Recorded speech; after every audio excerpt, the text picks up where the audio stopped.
And in the ongoing Ejura probe, the Nifahene of the Ejura traditional area, Ansebie, Ansebie II, says doubts in the ability of the police to arrest and prosecute the murderers of social activist Ibrahim Mohammed, also known as Kaaka, may be resulted in the protest embarked upon by a section of the Ejura youth, resulting in 2 deaths and injuries. Providing testimony before 3-member committee investigating the disturbances, Ansebie said prior to the protest, the Zongo youth had called on the Ejura complaining about the police lack of interest in arresting those alleged to have assaulted Kaaka, leading to his death at the Komfanochi Teaching Hospital. According to him, the situation became tensed when news of Kaaka's death came in.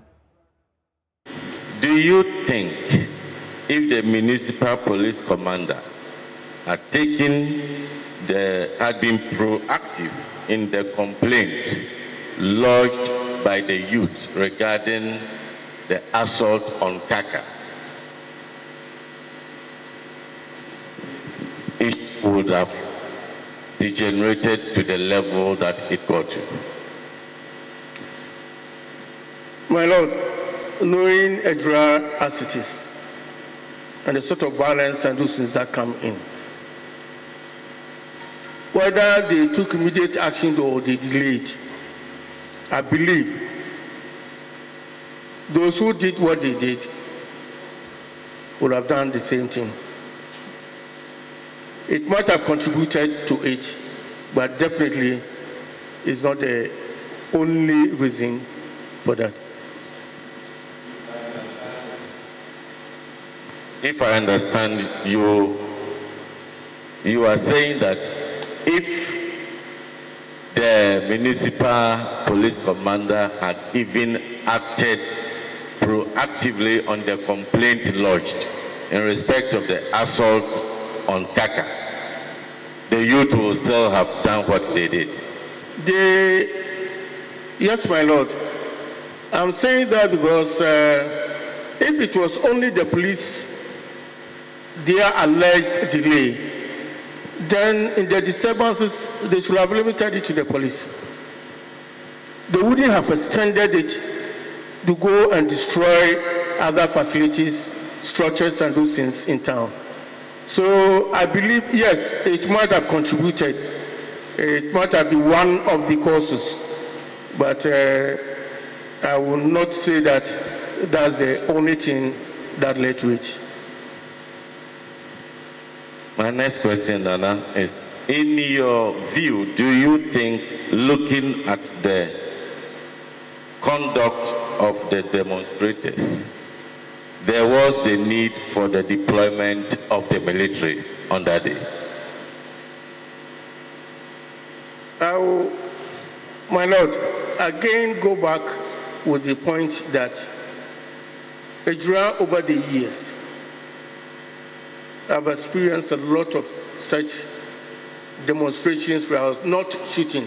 I mean, not the way where we had the casualty. And invariably,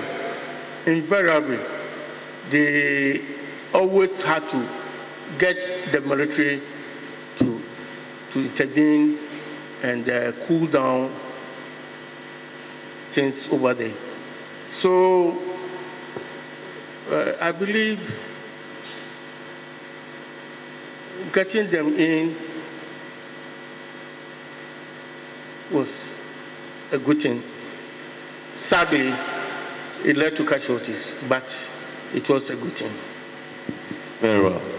And in your view, do you think the timing, looking at the police reinforcement from the division, then to the region, do you think the timing of the military intervention was too early?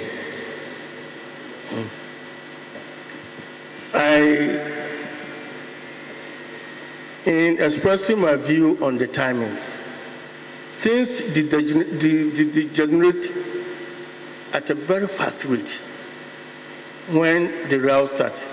Like on the 29th, when they started, and from the cemetery, when they chased away the police van, It wouldn't have taken them even 30 minutes to reach the police station and go beyond to wherever it is that they wanted to go.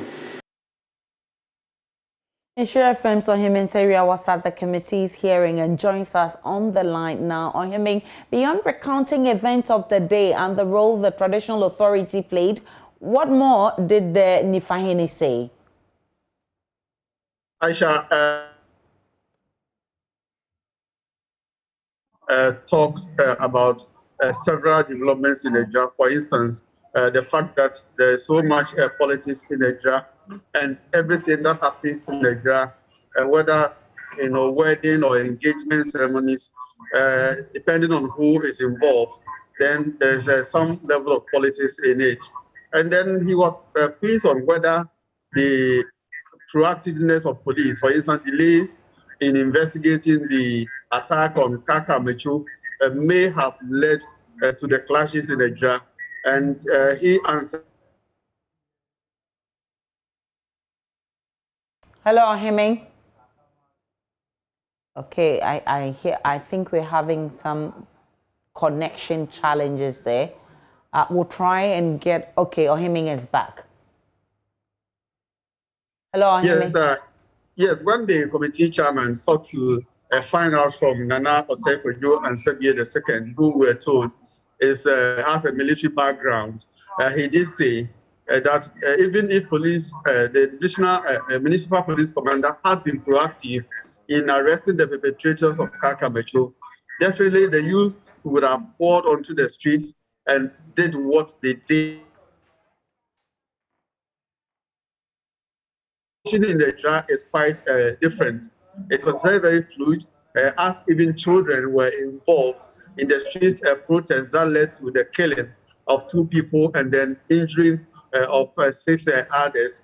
And he also said that, yes, and defended the involvement of the military in enforcing law and order in Ejura, saying that because the police were under-resourced and their numbers were limited, the involvement of the military was in the right order to maintain law and order, and even pleaded with the committee that probably it should be part of their recommendation for the establishment of a military detachment in the near future, so that they will be able to assist with security in the community.